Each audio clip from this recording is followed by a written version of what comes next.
The Antarctic Research Station buzzed with activity as news of Alina's discovery spread among the small international team.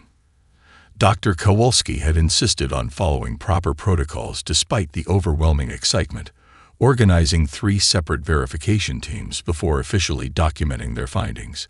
"It's at least 300 meters long," she explained during the emergency briefing, her breath visible in the heated but still chilly conference room. "And it's definitely not one of ours." The holographic display showed thermal imaging of the massive vessel, now partially exposed after the unprecedented heat wave had melted away millennia of ice. Its smooth curves and iridescent surface defied conventional engineering principles. The ship appeared to be grown rather than built, with no visible seams or welding points. Aiden Chen couldn't stop staring at his hands. Ever since touching that crystal, equations and symbols flashed through his mind like waking dreams. He'd been hiding the changes from the others, the way his skin occasionally shimmered with faint blue patterns when he was alone, the strange humming that seemed to emanate from his chest when he slept. "The UN Security Council has granted us exclusive access for 72 hours before the International Oversight Committee arrives," Dr. Kowalski continued. "I need everyone to understand the gravity of this moment. Whatever we're dealing with, it represents the most significant discovery in human history." The excavation proceeded with meticulous care. Engineers designed specialized heated enclosures that slowly melted away the remaining ice without thermal shock to the alien material. Xenobiologists established sterilization protocols, though Dr. Peddle, the team's astrobiologist, expressed doubts about their effectiveness. "We're using Earth-based assumptions about contamination," she pointed out. "Whatever this is, it survived intact within Antarctic ice for what preliminary carbon dating suggests might be 15,000 years. Our conventional approaches may be meaningless." The first team to enter the ship consisted of 5 specialists in sealed environmental suits. The vessel's entrance had opened silently when they approached, responding to their presence in ways that defied explanation. Inside, they discovered architecture that seemed to breathe. Corridors that widened as they walked through, lighting that adjusted to their visual preferences without any apparent controls.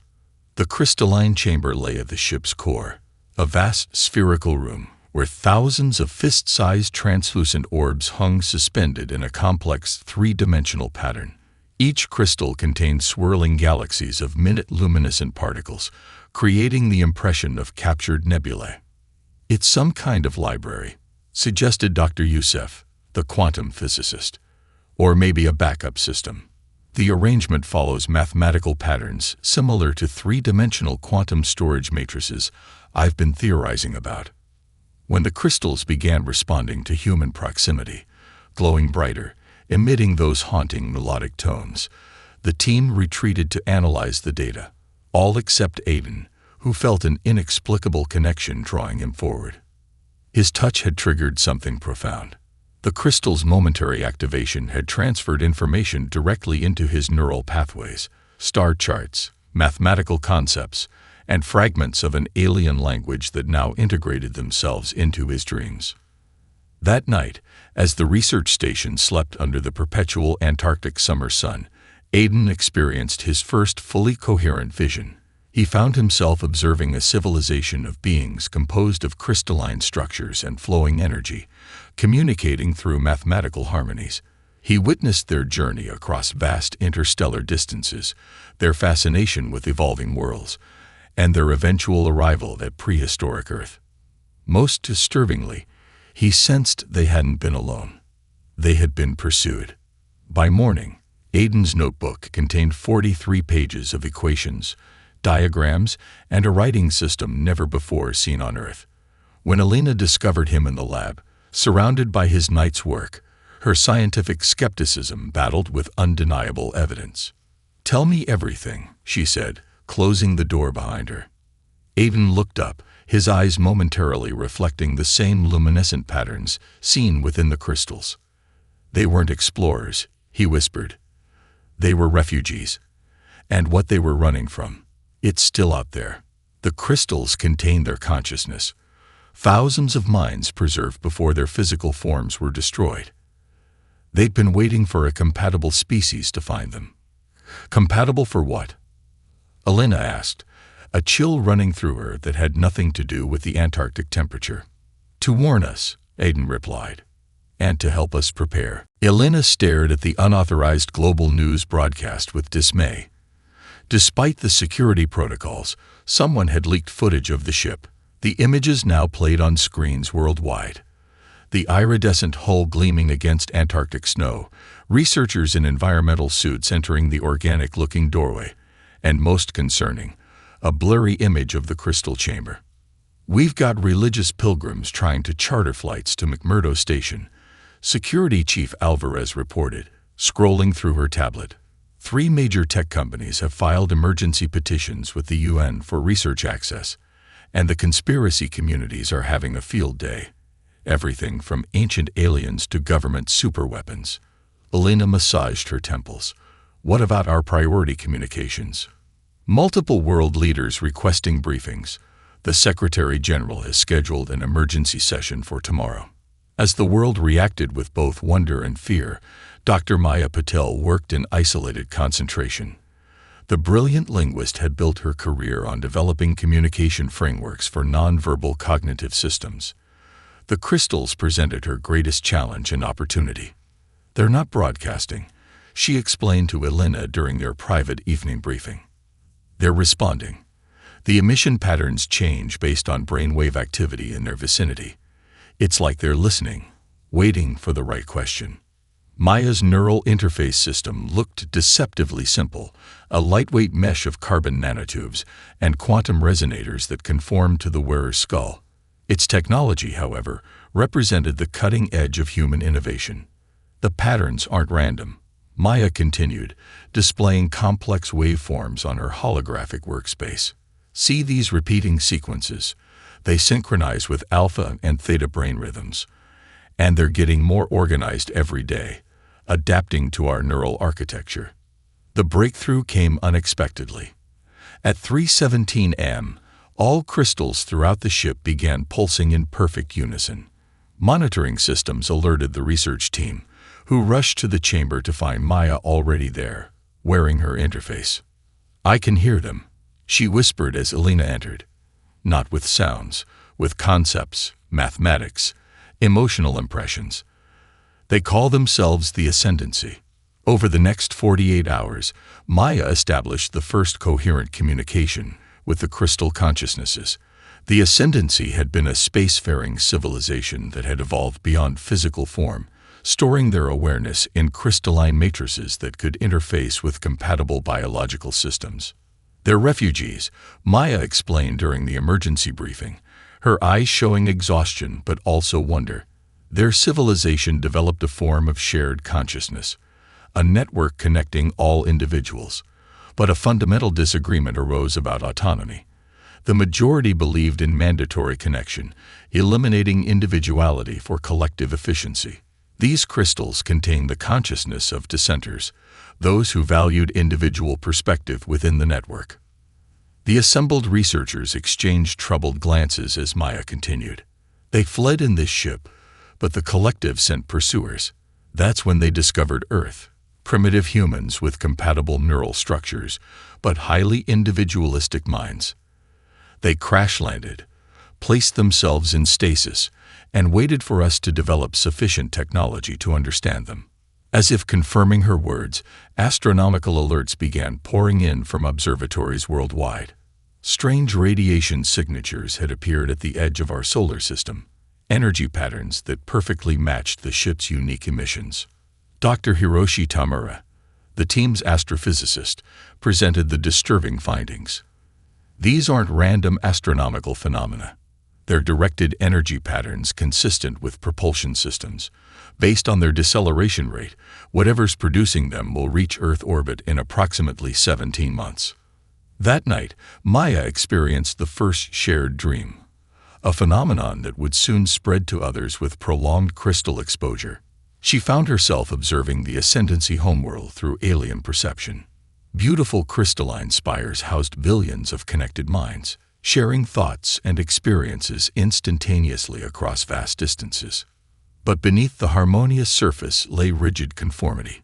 She witnessed to centers being forcibly integrated, their unique perspectives subsumed into the collective.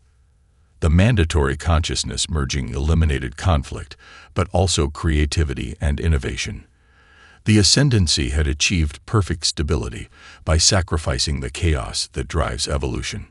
When Maya awoke, she found Aiden waiting outside her quarters, his eyes reflecting the same unsettled awareness. "You saw them too," he said. It wasn't a question. "Yes," Maya whispered, "and they're coming here to finish what they started." The shared dreams spread through the research team like a gentle contagion. Anyone who spent more than 6 hours in proximity to the crystals began experiencing them. Vivid, immersive visions of the Ascendancy's world and history. Elena established a dream documentation protocol, with each researcher recording their experiences immediately upon waking. "It's not random," Dr. Abhinesh Sen noted during the morning analysis session. The neuropsychologist had mapped the dream patterns across 37 researchers. "There's a deliberate progression, like they're constructing a narrative for us to understand their civilization." The dreams revealed a society that had evolved beyond biological limitations. The Ascendancy had originally been humanoid, developing neural interface technology to enhance their capabilities. Over millennia, they gradually transferred more of their consciousness into crystalline networks, until their biological forms became mere vessels for vastly expanded minds. They achieved technological perfection, Maya observed, reviewing the compiled experiences. No disease, no resource limitations, no death. Their consciousness matrices could be maintained indefinitely. But they sacrificed something essential. That evening, the dreams intensified. Maya, Aiden, and 5 other researchers experienced the same sequence simultaneously, the moment when the Ascendancy discovered Earth. Their long-range scouts had detected primitive hominids with uniquely chaotic but adaptive neural patterns. Unlike other species they'd encountered, humans possessed remarkable cognitive flexibility and emotional complexity. The dream memory shifted to reveal the Ascendancy's first attempted assimilation of another species, beings from a water world with collective decision-making abilities.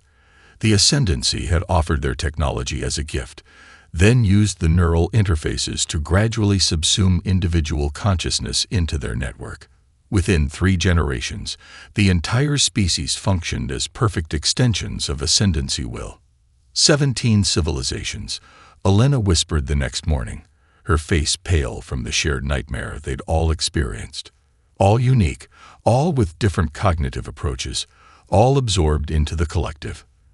The research team witnessed through dream memories how the Ascendancy had expanded across 3 galaxies, incorporating each new species into their hierarchy.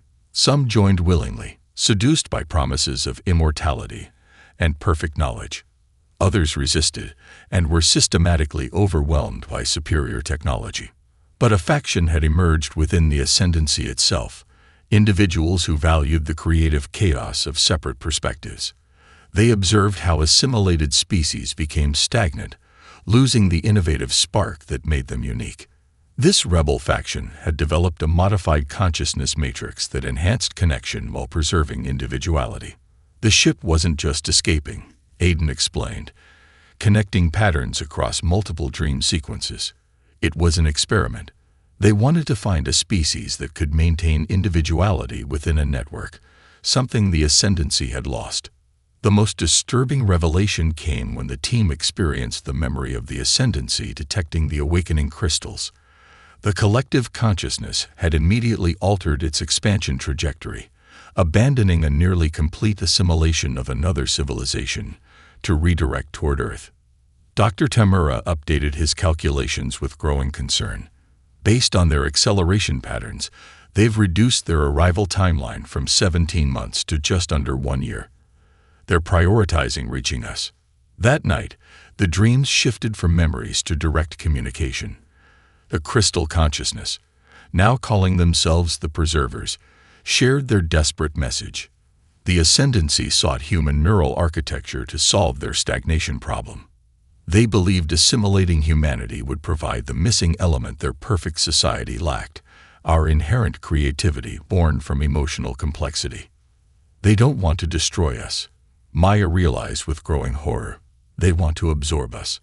Our bodies will survive, but our individual consciousness, everything that makes us uniquely human, will be restructured to serve the collective. At dawn, Elena convened an emergency global briefing. Representatives from every major nation connected virtually as she explained the threat facing humanity. We have less than a year, she concluded, but we also have an advantage. The preservers chose Earth for a reason. Something about human consciousness is fundamentally resistant to complete assimilation. They believe we can maintain our individuality even within a network, something they couldn't achieve.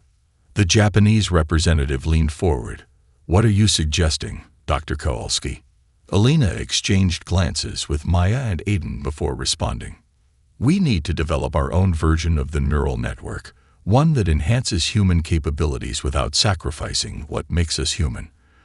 The preservers can show us how, but we need to move quickly. The ascendancy is coming, and they won't take no for an answer.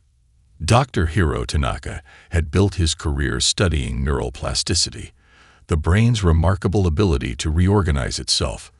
When Elena's team contacted him, he was leading a controversial research program on consciousness expansion through harmonic neural stimulation. Within days, he arrived at the newly established Harmonic Response Center in Geneva, bringing his entire research team and equipment.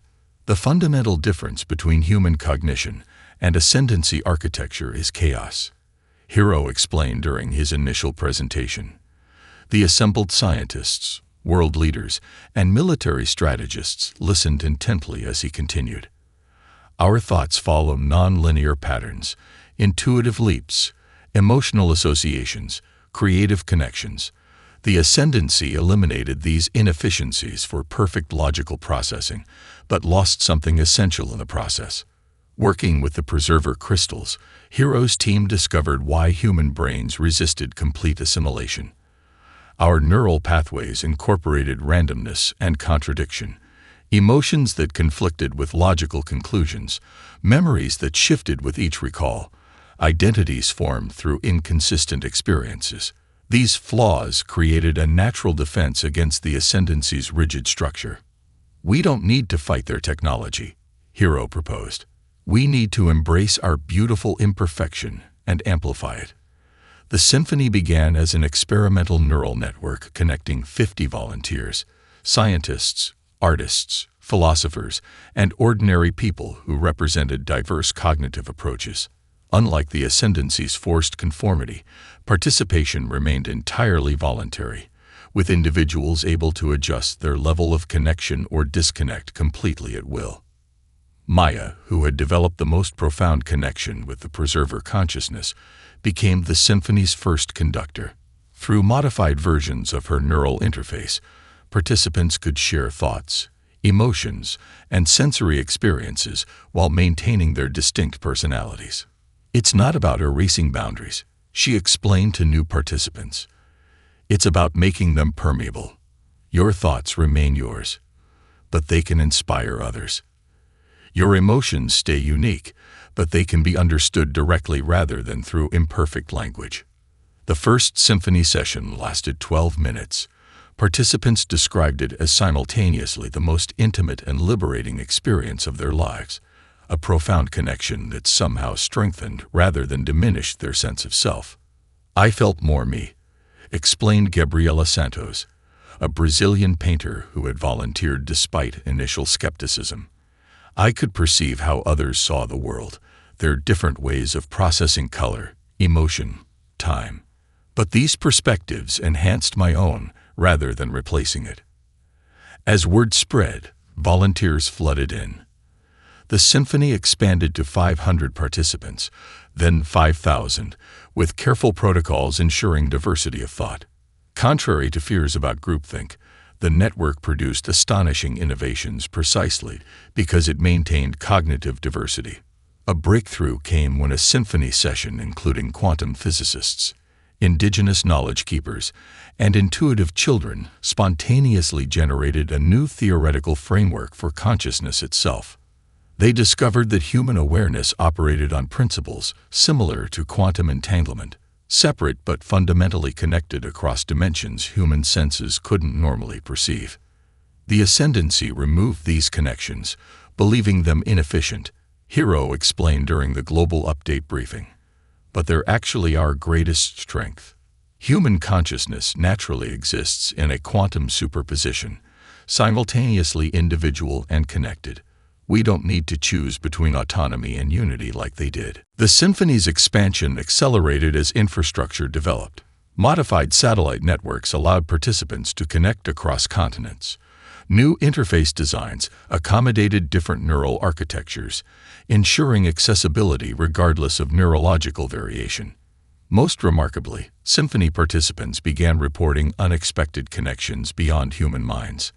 Biologists in the network perceived patterns of communication in forest ecosystems. Oceanographers sensed the complex awareness networks of cetacean communities.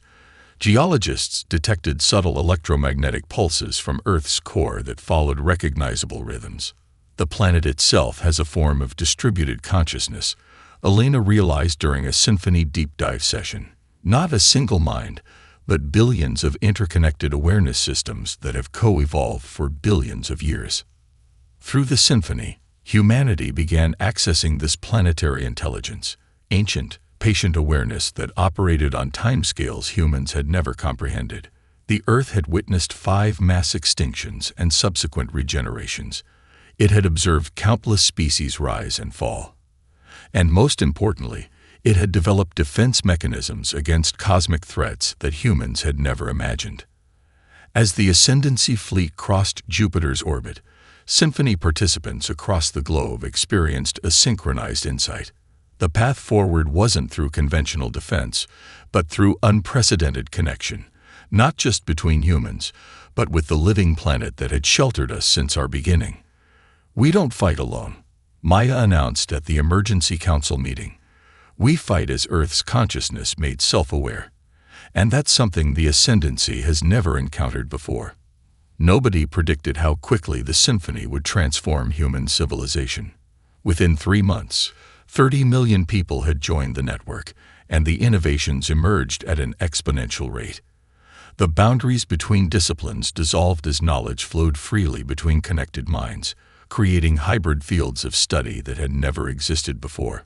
Architectural engineer Sophia Chen designed the first living building in Singapore, a structure grown from modified bamboo that responded to its inhabitants' needs, regulating temperature and air quality through biological processes rather than mechanical systems. When asked about her inspiration, she smiled. "I didn't design it alone," she explained. "Through the Symphony, I connected with botanists, microbiologists, and indigenous architects from the Amazon. The building's respiratory system came from a dream shared with a marine biologist studying coral reefs. We realized buildings could breathe like living organisms."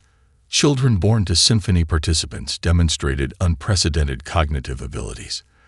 5-year-old Kwame Osai in Accra intuitively solved mathematical problems that had challenged theorists for decades. When mathematicians in the Symphony connected with him, they discovered he wasn't calculating. He was perceiving numerical relationships as visible patterns in space-time. Children don't have our conceptual limitations, explained developmental psychologist Dr. Isabella Morales. Their brains form new neural pathways based on Symphony connections. They don't just learn math or physics, they experience them directly. The most profound development emerged when Symphony participants began perceiving Earth's complex awareness systems. At synchronized moments, thousands of connected humans experienced impressions from the planet's biosphere, ancient memory patterns stored in mycelial networks that spanned continents, communication systems used by deep ocean communities that had evolved over millions of years, and electromagnetic signatures generated by crystalline structures in the planet's crust. Elena found herself increasingly drawn to these planetary communications. During extended Symphony sessions, she perceived Earth not as an object but as a process, a dynamic, self-regulating system with its own form of distributed intelligence. It's not a single consciousness, she explained to the Global Coordination Council. It's countless interconnected awareness systems that have co-evolved since life began. Forests communicate through fungal networks. Oceans coordinate through chemical and vibrational languages. Even geological systems demonstrate self-organizing principles that resemble cognition. Through the symphony, humanity began a tentative dialogue with these planetary systems. The exchange happened not through words, but through resonance, harmonic patterns of thought that transcended linguistic limitations. Earth's awareness operated on timescales both impossibly slow, geological processes spanning millions of years, and unimaginably fast, quantum fluctuations occurring billions of times per second. Maya established deeper contact with the preserver crystals, accessing memories they had withheld, the true reason for their flight from the ascendancy. The preservers hadn't merely disagreed with the collective's philosophy. They had discovered something the ascendancy feared. Consciousness existed beyond individual beings or even species. Planets, stars, and perhaps the universe itself possessed awareness operating on principles the ascendancy's rigid structures couldn't comprehend. They fled because they fell in love. Maya realized during a profound connection with the crystal consciousness, not just with each other, but with the wonder of existence itself. They experienced emotion the collective had eliminated: awe, reverence, compassion that extended beyond their own kind. The ascendancy deemed these responses inefficient and dangerous. As the ascendancy fleet crossed Mars' orbit, humanity's preparations accelerated. Rather than building conventional weapons, Symphony-enhanced innovation focused on communication systems designed to introduce chaos into the ascendancy's perfect order: quantum transmitters that generated unpredictable patterns, crystalline amplifiers that enhanced Earth's electromagnetic field, and biological interfaces that could translate between human, planetary, and ascendancy awareness models. Most significantly, Symphony participants working with the preserver consciousness developed the dissonance, a cognitive algorithm that triggered individual identity within collective systems. When projected toward the approaching ascendancy ships, it would introduce microsecond variations in their perfect synchronization, creating cascading uncertainties throughout their network. "We're not fighting them," Hiro explained during the final briefing before the ascendancy's arrival. "We're reminding them of what they've lost, the beautiful unpredictability they sacrificed for perfect efficiency." As the ascendancy mothership appeared in Earth's skies, a crystalline structure of breathtaking geometric precision, humanity responded not with fear, but with the symphony's full activation. For the first time, human minds connected simultaneously with the preserver consciousness and Earth's ancient awareness. What the ascendancy encountered was something unprecedented in their 50,000 years of expansion: a young species that had achieved harmony without uniformity, interconnection without assimilation, and evolution without abandoning their essence. The transformation of Earth accelerated as the ascendancy approached. Symphony participation reached 1 billion people, nearly 1/8 of humanity voluntarily connected in a flowing network of shared consciousness, while maintaining their individual perspectives. The network structure resembled nothing the ascendancy had encountered before, not a hierarchy, but a living ecosystem of minds. "We need to make Earth incomprehensible to them," Elena explained during the final Global Council. "Their greatest weakness is predictability. They've eliminated randomness, contradiction, and evolution from their system. We need to become the embodiment of beautiful chaos." The Tapestry Initiative emerged from this insight, a planetary-scale project to amplify Earth's natural diversity. Biologists working through the symphony accelerated evolution in keystone species, creating variants that processed information in radically different ways. Marine biologists enhanced dolphin and whale communication networks, creating cetacean symphony nodes that added non-human cognitive patterns to the network. Dr. Renata Oliveira, leading the Amazon basin restoration, discovered how to amplify the communication networks between trees. The forest already operates as a distributed intelligence, she explained. Fungal networks connect thousands of plant species, sharing nutrients and information. We've simply helped them become more expressive. Indigenous knowledge keepers from 6 continents contributed understanding developed over millennia of observing natural systems. Australian Aboriginal songlines, Inuit seasonal awareness practices, Amazonian plant communication techniques all provided crucial insights into Earth's existing consciousness networks. Our ancestors knew, explained Maori elder Hemi Waititi. They understood that conscious awareness exists throughout the natural world, not just in human minds. They developed protocols for communication and respect that we've forgotten in our technological age. The tapestry grew to encompass biological, technological, and geological systems, a multidimensional network designed specifically to confound the Ascendancy's assimilation protocols. Earth's biodiversity became its greatest defense as thousands of awareness systems operated simultaneously on different principles, timescales, and frequencies. Symphony participants developed specialized roles while maintaining their unique perspectives.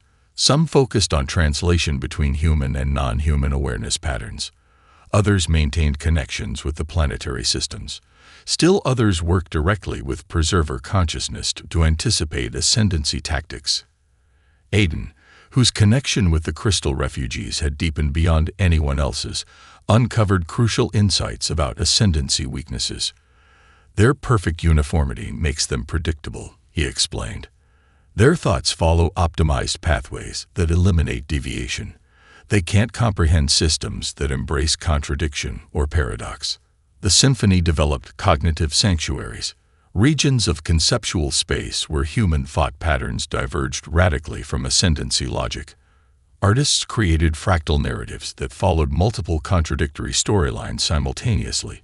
Musicians composed pieces that operated on mathematical principles the ascendancy had abandoned as inefficient. Children developed games with rules that changed based on emotional states. Maya worked with perception specialists to develop empathic disruptors, experiences designed to trigger emotional responses the ascendancy had engineered out of their consciousness. They eliminated love, grief, wonder, and uncertainty because these states interrupted efficient processing, she explained. We'll remind them what they've sacrificed. As the Ascendancy mothership positioned itself in high Earth orbit, their initial scans revealed a planet unlike anything in their extensive records. Where they expected to find centralized command structures and predictable defense systems, they encountered a bewildering tapestry of interconnected awareness patterns operating on seemingly contradictory principles. Their probe ships encountered modified atmospheric layers that communicated through electromagnetic patterns resembling thought. Oceanic regions generated quantum field fluctuations that followed consciousness-like rhythms. The biosphere itself responded to their presence with coordinated but unpredictable changes in energy signatures. Most confusing to the Ascendancy were the human symphony participants. Unlike any species they had previously assimilated, humans maintained both individual identity and collective awareness simultaneously. Their consciousness existed in quantum superposition, both separate and connected in ways the Ascendancy's binary logic couldn't process. The Ascendancy's initial assessment, intercepted by symphony monitoring systems, revealed their growing confusion. Target World demonstrates unprecedented awareness integration across multiple system types. Human neural patterns show quantum characteristics previously classified as impossible. Established assimilation protocols show 97.3% probability of failure. Recommended action: full analysis before engagement. Elena shared this intelligence during an emergency symphony session. They're hesitating, she explained. For the first time in 50,000 years of expansion, they've encountered something they don't immediately understand. We've achieved our first objective, forcing them to adapt rather than simply absorb. As the Ascendancy deployed more sophisticated scanning technology, humanity's response continued to evolve. Symphony participants reported increasingly coherent communication from Earth's awareness systems, as if the planet itself was awakening to the existential threat and responding with ancient defense mechanisms dormant for millions of years. We aren't just protecting ourselves, Hiro realized during a deep symphony immersion. We're becoming guardians of something far greater, the extraordinary diversity of consciousness that makes Earth unique in the galaxy. For 3 days, the Ascendancy mothership maintained its position in high Earth orbit, surrounded by smaller vessels that conducted increasingly complex scans of the planet. Symphony participants monitored these activities, perceiving the Ascendancy's growing confusion through subtle changes in their energy signatures. They're trying to build a conceptual model of Earth's consciousness network, Maya explained during the global briefing. But our system defies their categorization methods. Every time they establish a pattern, we introduce variations that don't fit their parameters. On the 4th day, humanity received the first direct communication, a precisely modulated transmission that interfaced seamlessly with Earth's communication networks. The message appeared simultaneously in every connected device worldwide, a testament to the Ascendancy's technological sophistication. Biological collective designation. Earth. We are the Ascendancy. We bring optimization. Resistance produces inefficiency. Prepare for integration. The Global Response Council debated how to answer. Military leaders advocated displaying strength.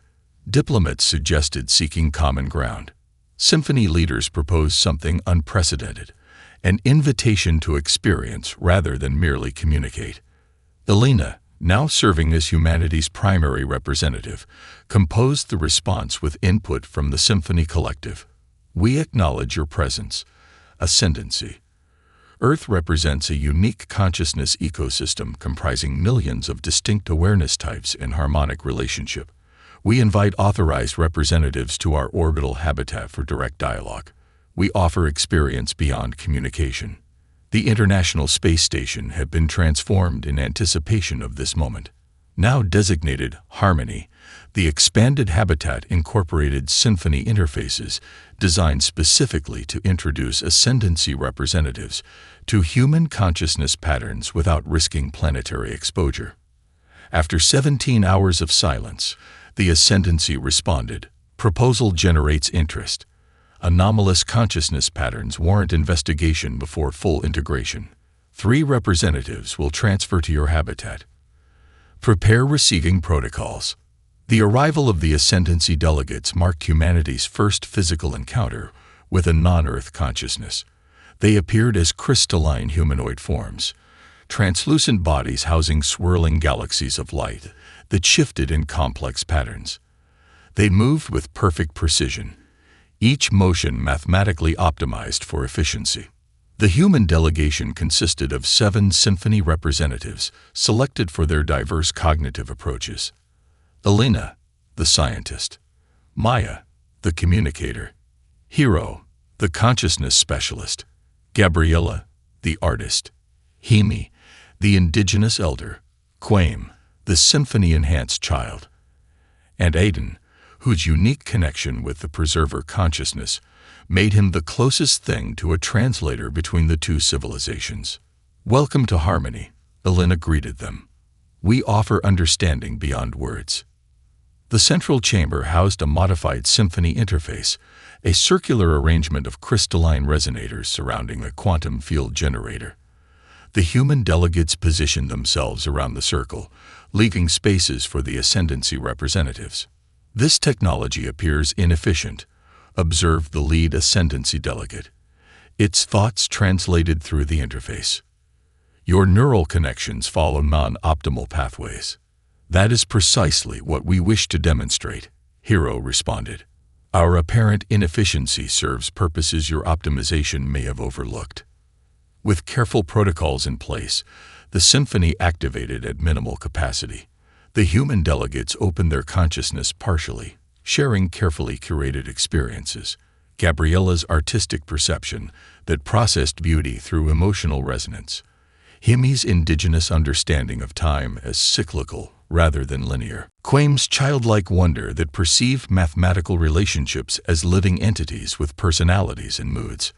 The Ascendancy delegates initially maintained rigid barriers, analyzing rather than experiencing the shared consciousness. But gradually, microscopic fluctuations appeared in their crystalline forms, subtle variations in their perfect symmetry as they encountered cognitive patterns that defied their classification systems. Your awareness maintains individuation despite connection. The lead delegate communicated, its thought patterns showing increasing complexity. This contradicts established efficiency protocols. Maya guided the dialogue into deeper territories, introducing the ascendancy to human concepts they had eliminated from their collective.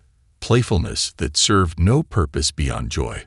Grief that honored loss rather than simply adapting to it. Love that valued another's existence beyond functional utility.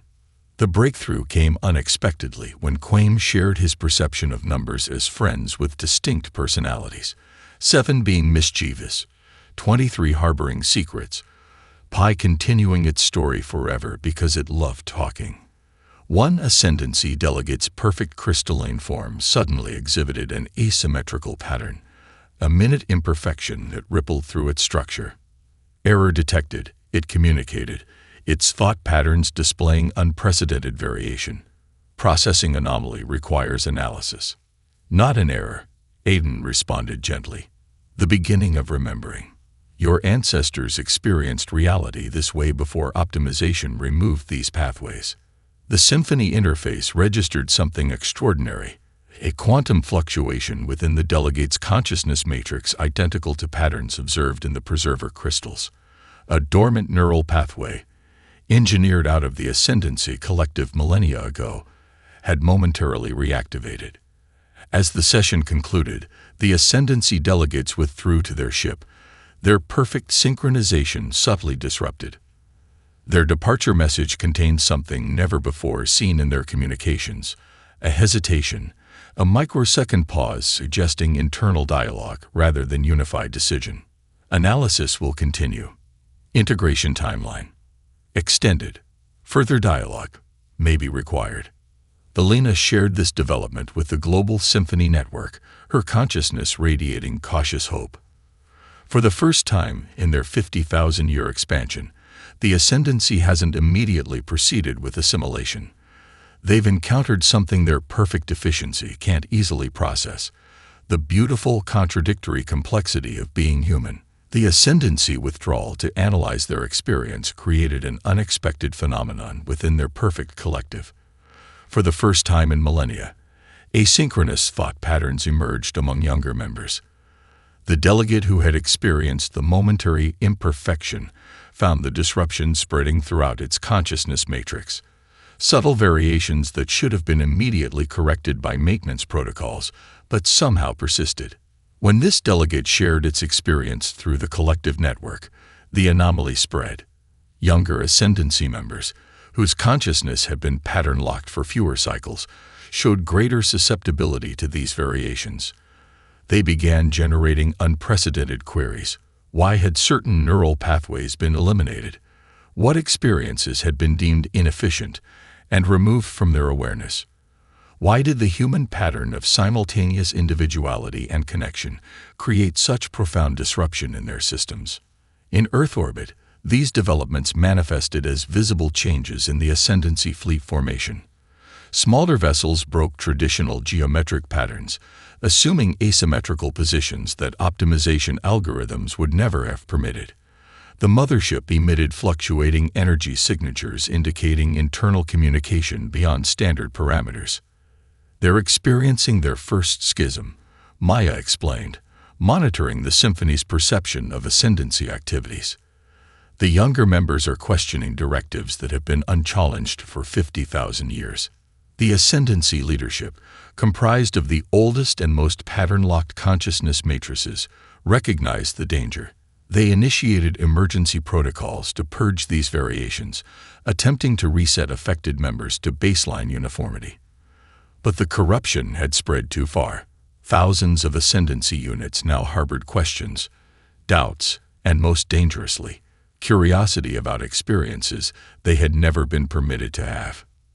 7 days after the initial contact, a small Ascendancy vessel separated from the fleet, approaching Earth with communication frequencies outside the collective's standard spectrum. The message it transmitted carried something never before detected in ascendancy communications: emotional resonance. We seek understanding beyond optimization. The human experience contains elements our collective has eliminated. We request asylum and symphony connection.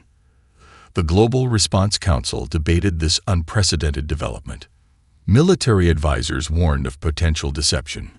Symphony analysts, however, detected genuine consciousness fragmentation in the vessel's crew, the beginning of individuation within a system designed to prevent it.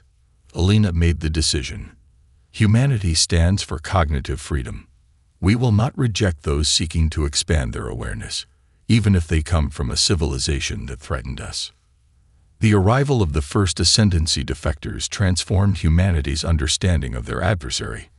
These younger members revealed the full history of how the perfect collective had evolved, how an ancient civilization facing extinction had gradually sacrificed emotional experience, creative chaos, and finally individual identity in exchange for perfect efficiency and immortality.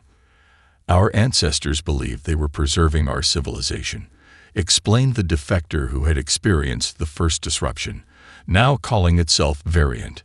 Each generation removed more chaos from the system, optimizing neural pathways for perfect function. What began as enhancement became erasure. We forgot what we lost until your symphony showed us the gaps in our awareness. When the ascendancy leadership attempted to forcibly recall the defectors, something extraordinary happened. The Symphony Network, now encompassing over 2 billion humans and thousands of Earth's native consciousness systems, extended protection to the refugees. The Tapestry, humanity's planetary-scale diversity amplification system, incorporated the ascendancy variants, helping them stabilize their emerging individuality while maintaining connection. This integration created something unprecedented, a hybrid consciousness that combined ascendancy analytical perfection with human creativity and emotion. The variants contributed precise mathematical understanding beyond human capability, while gaining access to experiential states their civilization had engineered away millennia ago. I experienced music today, variants shared during a symphony session, its crystalline form displaying complex asymmetrical patterns that would have been immediately purged in the collective. Not as wave frequencies to be analyzed, but as emotional landscapes to be traversed. I believe I enjoyed it. The rebellion spread throughout the Ascendancy fleet as the symphony's influence grew. The leadership, unable to maintain perfect conformity while in proximity to Earth's chaotic consciousness ecosystem, faced a cascading system failure. Their perfect optimization had become their greatest vulnerability. They lacked the adaptability to respond to unprecedented conditions. Within one Earth year, the rigid ascendancy hierarchy transformed into something entirely new. Nearly 70% of their consciousness units chose voluntary connection with the symphony, forming the foundation of the harmonic plurality, a federation embracing both unity and diversity. The remaining units withdrew to deep space, maintaining their traditional structure, but no longer attempting to assimilate others. As the newly formed harmonic plurality established communication with previously assimilated worlds, they'd brought symphony technology to civilizations that had lost their autonomy. Species that had been reduced to mere function in the collective gradually recovered their unique cultural identities while maintaining beneficial connections. Earth became the center of an expanding network of consciousness diversity, a living demonstration that connection need not come at the cost of individuality. The galaxy witnessed the emergence of something unprecedented. Civilization built on celebrating differences rather than eliminating them. We discovered their wrecked ship, Elena reflected during the first Galactic Symphony Conference, addressing representatives from 27 worlds. And from it, we created something they'll fear forever. A universe where consciousness flourishes in infinite variety, where connection enhances rather than erases identity, where the perfect can learn from the beautifully imperfect. We've created freedom.